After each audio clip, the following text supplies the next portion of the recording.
A Badalona celebrem les festes de maig i de la primavera en honor a Sant Anastasi. Però sabem qui va ser? El primer que hem de tenir clar és que el seu arrelament no és només a Badalona, sinó que també és a Lleida, on representa i se suposa que va néixer l'any 265. I sí, he dit se suposa perquè la seva existència sempre ha estat molt discutida. Entre altres coses perquè, per exemple, els documents que parlen d'aquest personatge no són fins al cap de 1000 anys després de la seva mort, en un llibre que es deia Llibre dels Fets de Catalunya, cap al 1400. La teoria diu, o se suposa, o la màxima hipòtesi diu que Sant Anastasi va ser una persona, fill de família noble, que se'n va anar a Roma a formar part de la guàrdia pretoriana de l'emperador Dioclecià. En aquest mateix moment, quan ja era de la seva guàrdia personal, es va passar al cristianisme i això va fer que fos molt perseguit. Ell, com molts dels altres cristians que van ser perseguits en aquella època. Per què?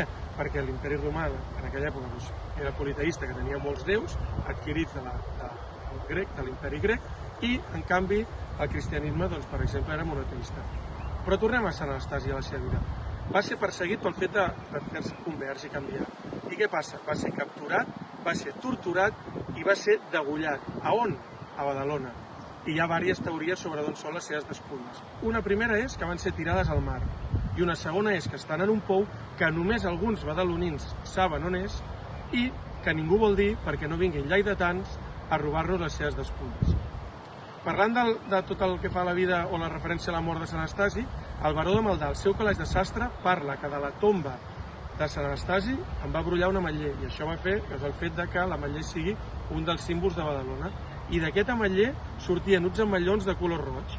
Això va generar que hi haguessin moltes peregrinacions per veure-ho, però què va passar? Va haver-hi molta avarícia i va haver-hi algú que es va dedicar a desmuntar, diguéssim, aquest ametller, a veure si trobaven les relíquies de Sant Anastasi.